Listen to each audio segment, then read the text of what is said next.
The subject is financial accounting. We will start chapter number 3, that is the liquidation of companies. Liquidation. Liquidation of companies. हा chapter आपण start करणार आहोत. First we will see what is the meaning of liquidation. एखादी company liquidate होते म्हणजे काय, तर ती कंपनी तिथे वाइंड अप होते, बंद केली जाते. मोस्टली आपल्याकडे ज्या कंपनीज असतात त्या लिक्विडेट होण्याआधी शक्यतो एखादी कंपनी जर लॉस सफर करत असेल तर तिचं आधी इंटरनल रिकन्स्ट्रक्शन केलं जातं. इंटरनल रिकन्स्ट्रक्शन मध्ये तिचं कॅपिटल रिडक्शन केलं जातं. कॅपिटल रिडक्शन मध्ये तिची जी काही लॉस सफर करते ती कुठेतरी प्रॉफिट मेकिंग मध्ये आणली जाते. जर त्याने होत नसेल तर एक्सटर्नल रिकन्स्ट्रक्शन केलं जातं. एक्सटर्नल मध्ये अमालगमेशन, मर्जर, असे एक्सटर्नल रिकन्स्ट्रक्शन जे आहेत हे केले जातात. बट याने सुद्धा जर काही होत नसेल की एक सर्टन पॉइंटला आल्यावर की नाही आता ही कंपनी सर्व्हाइव्ह करू शकत नाहीये किंवा ती मार्केटमध्ये जास्त काळ टिकू शकत नाहीये, अशा वेळेला ती कंपनी जी आहे ही लिक्विडेट केली जाते किंवा ती कंपनी लिक्विडेट होते. शक्यतो जेव्हा ती लॉस सफर करायला लागते इंटरनल रिकन्स्ट्रक्शन केलं जातं, एक्सटर्नल रिकन्स्ट्रक्शन केलं जातं की जेणेकरून ती कंपनी सर्व्हाइव्ह करेल, ती कंपनी कुठेतरी मार्केटमध्ये टिकून राहील. पण जेव्हा या सगळ्यात काहीच करून आता कंपनी जी आहे पूर्णपणे लिक्विडेट होते किंवा ती मार्केटमध्ये सर्व्हाइव्ह करू शकत नाहीये, अशा वेळेला कंपनीचं लिक्विडेशन केलं जातं. एखादी कंपनी स्टार्ट करताना ज्या काही लिगल प्रोसिजर्स असतात and we have to follow that legal procedures. Company first तिचं रजिस्ट्रेशन केलं जातं. देन ती कंपनी जी आहे इन्कॉर्पोरेशन होण्याआधी तिची एक प्रोसिजर असते. ती प्रोसिजर जशी फॉलो करावी लागते कंपनीचं इन्कॉर्पोरेशन होताना, तसंच कंपनी एखादी लिक्विडेट करायची असेल, कंपनी एखादी बंद करायची असेल, वाइंड अप करायची असेल, तेव्हा सुद्धा काही लिगल प्रोसिजर्स आहेत ते आपल्याला फॉलो करावे लागतात. So we will see the introductory part of this chapter, liquidation of companies. A company being a creation of law, dissolve only through the process of law. Company जशी लॉने create केली जाते तशीच लॉने ही dissolve केली जाते. म्हणजेच काय तर कंपनी स्टार्ट करताना लिगल प्रोसिजर्स फॉलो करावे लागतात. तशाच प्रकारे कंपनी डिझॉल्व होताना, कंपनी लिक्विडेट होताना सुद्धा लिगल प्रोसिजर्स इथे फॉलो करावे लागतात. The Companies Act provides for dissolution of company by winding up or without winding up or by shrinking the defunct company's name of the register. This chapter discusses the dissolution of companies by winding up. Company is creation of law and it comes to an end by law. See, company is an artificial legal person. कंपनीला सगळे हक्क आहेत but company ही artificial legal person आहे, लॉने create केलेली आहे. त्यामुळे company dissolve होताना सुद्धा it comes to an end by law. As stated above, one of the alternatives to dissolve the company is through the process of winding up or liquidation. Company dissolve करण्यासाठी काही process आहेत, process of winding up और liquidation. Liquidation is the process of law whereby the corporate life of company comes to an end. Liquidation या process मध्ये काय केलं जातं तर लिक्विडेशन ही process is the process whereby the corporate life of companies comes to an end. कंपनीची जी काही कॉर्पोरेट लाईफ आहे ती इथे संपते liquidation process. Companies winding up means ascertainment of rights and liabilities, the realizing of assets and settlement of claims of creditors, the distribution of the residue to its members. Winding up he procedure काय आहे तर winding up means ascertainment of its rights and liabilities, realizing of its assets. Winding up या प्रोसेसमध्ये काय केलं जातं तर asset जे आहेत ह्या रिअलाइज केले जातात. देन क्लेम जे आहेत हे सेटल केले जातात. क्रेडिटर्सना जे काही क्लेम्स आहेत त्यांना जे जितके पैसे द्यायचे ते दिले जातात. Distribution of the residue to its member. Then section 2 subsection 94A of Companies Act 2013. आता इथे जे ऍक्ट आहेत हे ऍक्ट लक्षात घ्या. Companies Act 2013 winding up means winding up under this act or liquidation under IBC, that is Insolvency and Bankruptcy Code 2016 as possible. Winding up includes winding up under the Companies Act and liquidation under IBC 2016. आता हे जे winding up आहे याचा एक chart इथे दिलेला आहे तो आपण बघूया. त्या इंट्रोडक्टरी पार्ट मधून इम्पॉर्टंट काय आहे लिक्विडेशन. लिक्विडेशन मीन्स कंपनी इथे त्यात लिक्विडेट होते, डिझॉल्व्ह होते, बंद केली जाते. कंपनी स्टार्ट करताना लिगल प्रोसिजर्स फॉलो केल्या जातात. तसंच डिझॉल्व्ह होताना सुद्धा लिगल प्रोसिजर जे आहेत, ज्या फॉर्मॅलिटीज आहेत त्या आपल्याला कम्प्लीट कराव्या लागतात.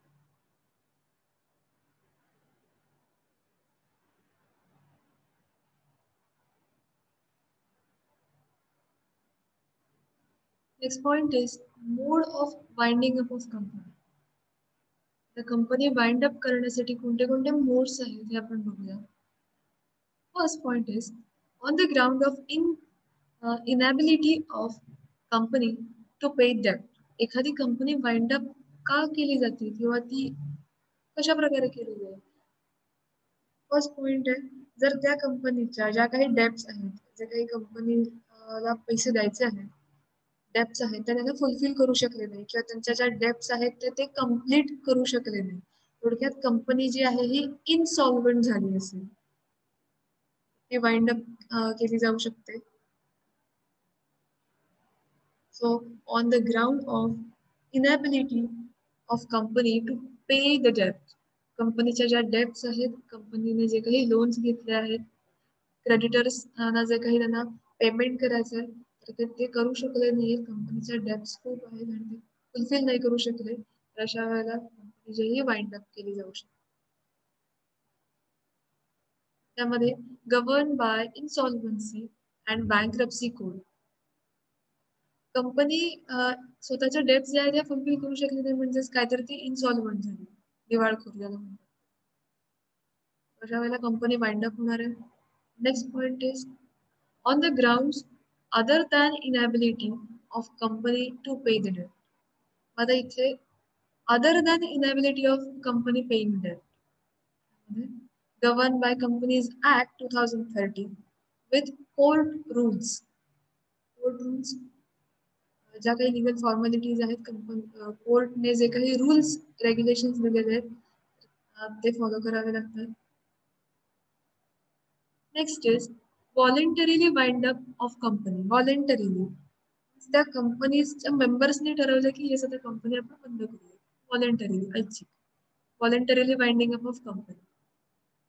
त्यामध्ये तुला काही पॉइंट्स देत सब point up to 31 March 2017 governed by Companies Act 2013 with court rules. And next is from 1st April 2017 governed by Section 59 of IBC with voluntary liquidation process regulation 2007. Company केव्हा केव्हा वाइंड अप होणार आहे. I think main points आहेत inability of company to pay the debt. कंपनीच्या ज्या काही debts आहेत ते कम्प्लीट करू शकले नाही तर तिथे कंपनी वाइंड अप केली जाणार आहे. Then other than inability of company to pay the debt. Next voluntarily winding up.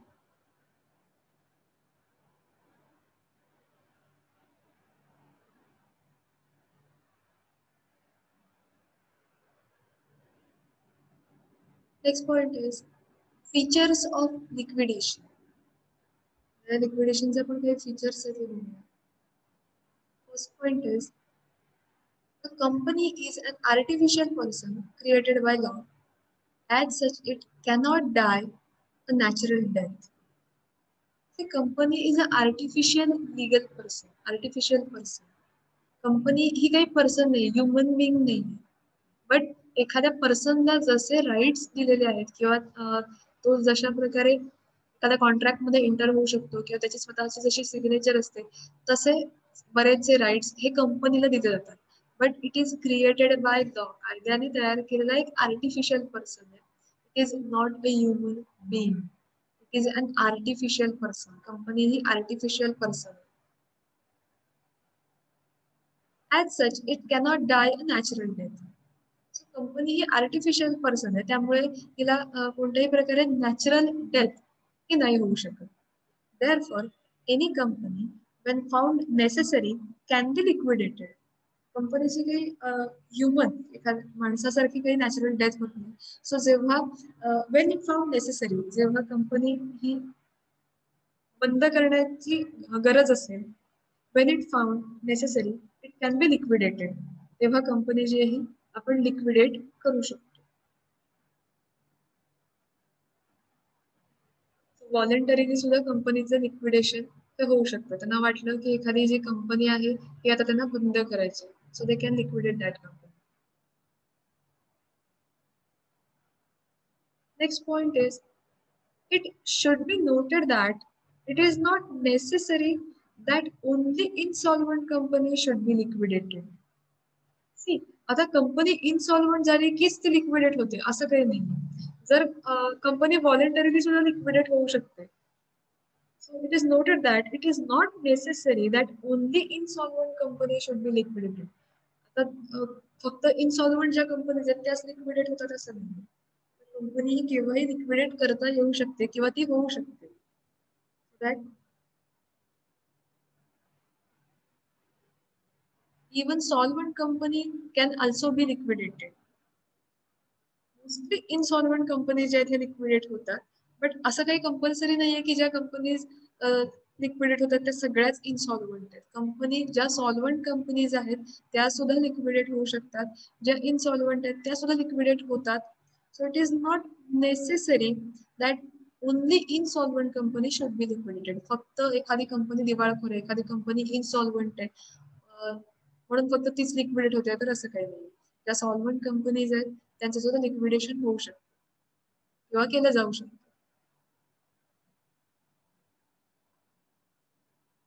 Next is, liquidation of company is different from insolvency of a trader or firm. In case of insolvency, trader can start a new business. There are They are not required to discharge the unpaid balance of the past business out of income of new business.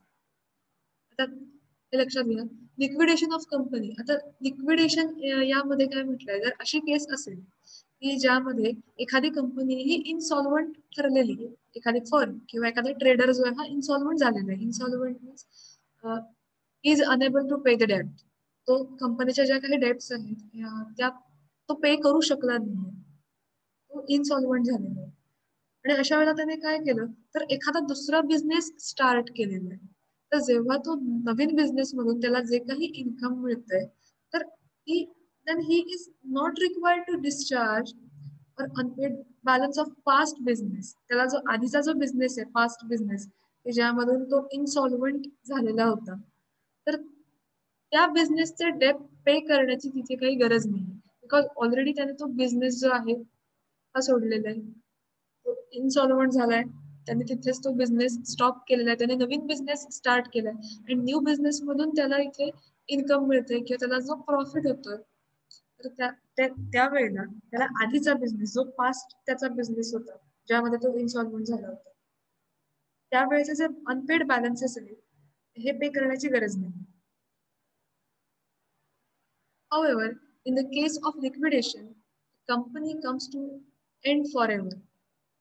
लिक्विडेशनच्या केसमध्ये एखादी company liquidate होते म्हणजे ती कायमस्वरूपी liquidate होते, म्हणजेच काय तर it comes to an end forever. In case of company insolvency, may be only one of reason of its liquidation.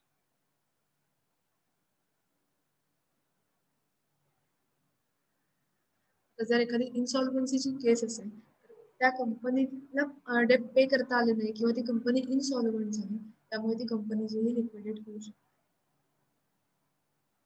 In case of, in the event of liquidation of company, its assets are realized, uncalled capital is collected, and these proceeds are used for the settlement of claim of creditors. लिक्विडेशनच्या प्रोसेसमध्ये जे assets आहेत या realisation त्यांचं केलं जातं then uncalled capital जे आहे हे कलेक्ट केलं जातं. मग हे कशासाठी केलं जाईल, तर जे क्रेडिटर्स आहेत, क्रेडिटर्सना जे काही त्यांचे क्लेम सेटल करायचे त्यासाठी हे सगळं केलं जातं. In case there is any surplus, आणि हे क्लेम सेटल करताना जर काही सरप्लस अमाऊंट त्यांना मिळत असेल, काही जास्त पैसे मिळत असतील ऍसेट जे आहे त्या रिअलाइज करून, किंवा जे अनकॉल्ड कॅपिटल आहे कनेक्ट केलंय, क्रेडिटर्स जे आहेत हे त्यांना त्यांचे जे काही ड्यूज आहेत त्यांना काही पेमेंट करायचे, हे पेमेंट करून झाल्यावर सुद्धा काही पैसे जर उरले असतील, then it is return to shareholders of company in accordance with their rights. अशा वेळेला काय केलं जातं, तर जे काही सरप्लस एक्स्ट्रा जी कॅश आहे ही त्या कंपनीच्या शेअर होल्डर्सना दिली जाते in accordance with their rights. त्यांचे जसे काही राईट्स आहेत त्या कंपनीवर, अशा प्रकारे त्यांना ती कॅश दिली जाते आणि ती त्यामध्ये डिस्ट्रीब्यूट करून ते घेतली जाते.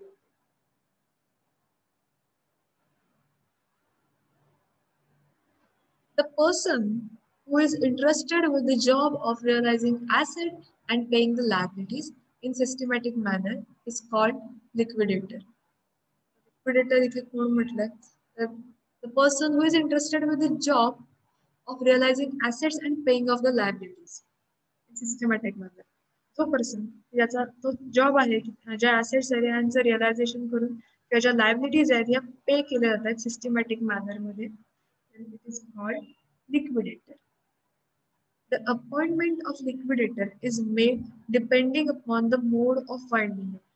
तुम्ही ज्या प्रकारे कंपनी वाइंड अप करताय तशा त्या प्रकारचा लिक्विडेटर तिथे लागणार आहे. The appointment is made depending upon the mode of winding up. कोणत्या प्रकारे वाइंड अप केली जाते त्या अकॉर्डिंगली तशा प्रकारचा लिक्विडेटर हा आणला जातो, तशा प्रकारचा लिक्विडेटर हा अपॉइंट केला जातो. So these are the features of liquidation.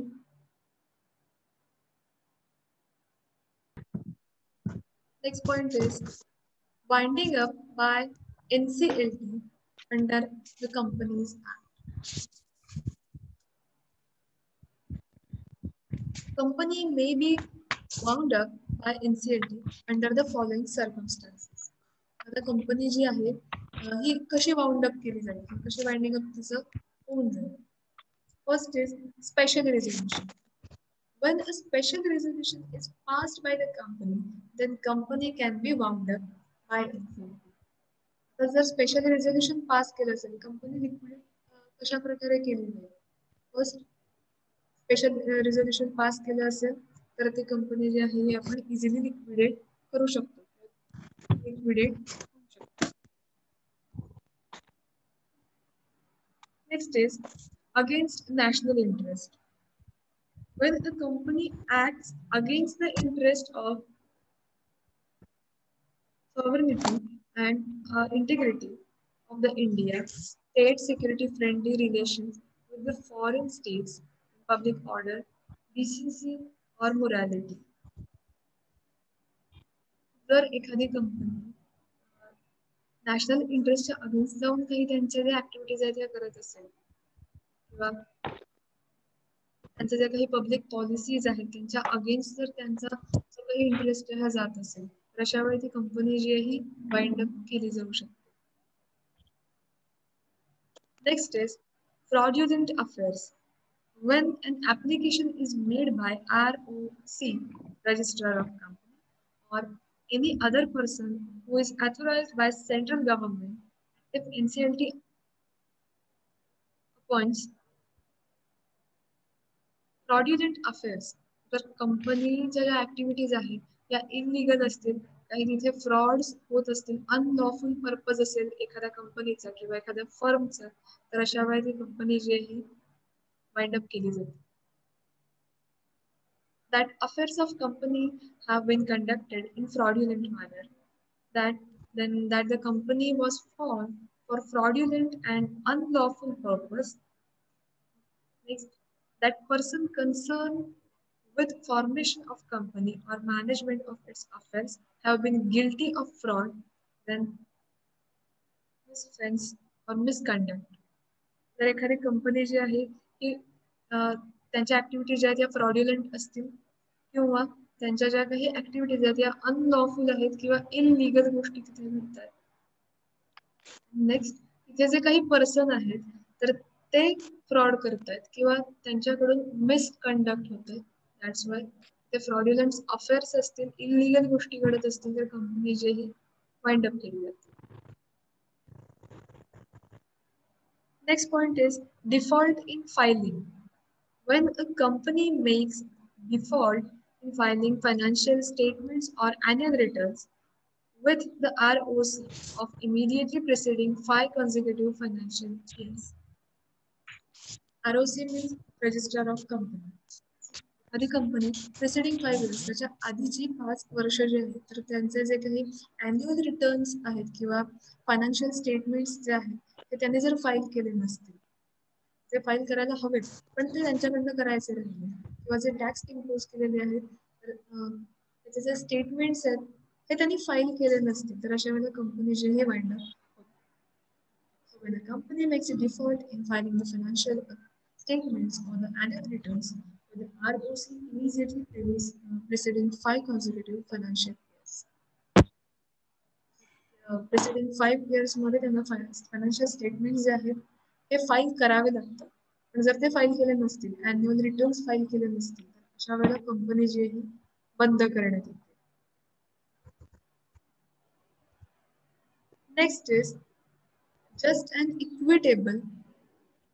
When NCLT feels that it is just equitable ground of winding up. तर NCLT ने एखादी जी कंपनी आहे ती बंद करायला हवी. Just an equitable ground for winding up.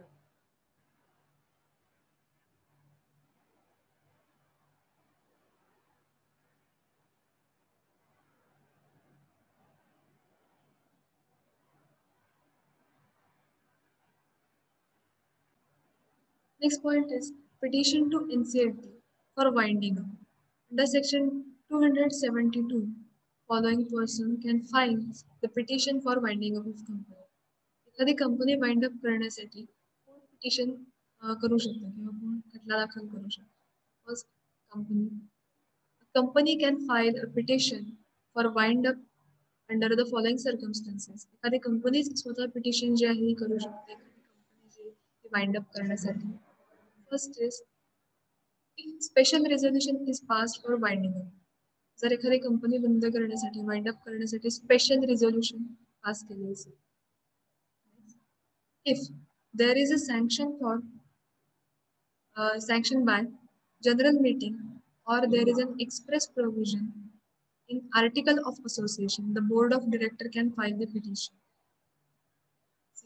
The general meeting मध्ये article of association जर एक्सप्रेस केला असेल की एखादी कंपनी जी आपल्याला वाइंड अप करायची देन कंपनी आहे ही वाइंड अप करण्यासाठी पिटिशन करता येऊ शकते.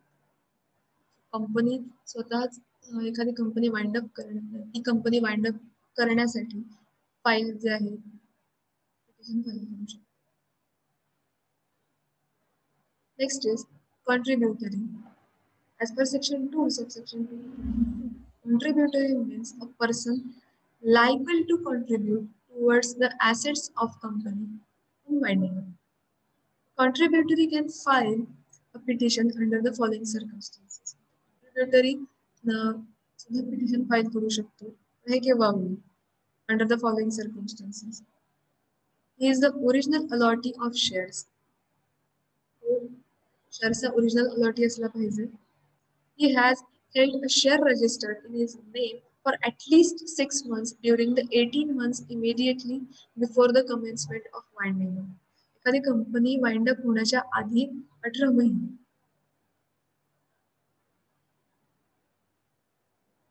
त्या कंपनीचे जे काही शेअर्स आहेत ते त्याच्या नावावरती किमान 6 महिने तर रजिस्टर्ड असले पाहिजे.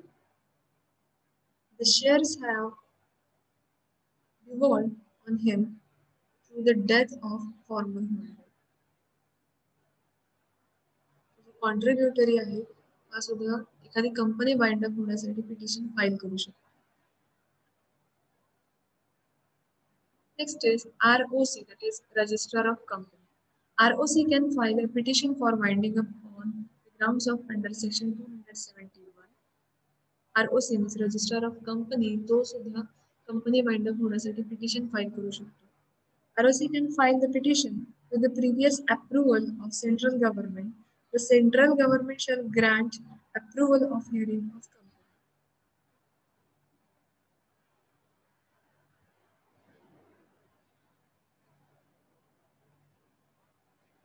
ROC जो आहे हा पिटिशन फाईल करू शकतो with the previous approval of central government. Central government कडून जे त्यांना आधी अप्रुव्हल मिळाले त्याच्यानुसार ROC जो आहे रजिस्ट्रार ऑफ कंपनी हा पिटिशन फाईल करू शकतो. The central government shall Grant the approval on hearing the company.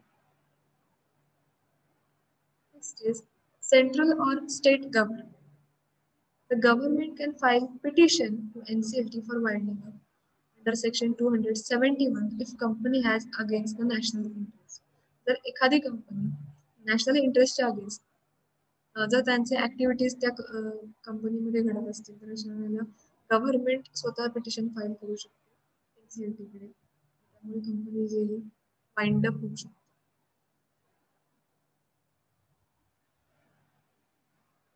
This is the petition to NCLT for winding up.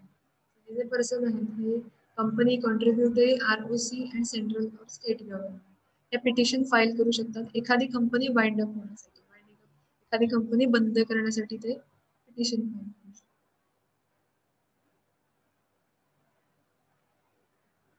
Points लक्षात आलेत सगळ्यांच्या?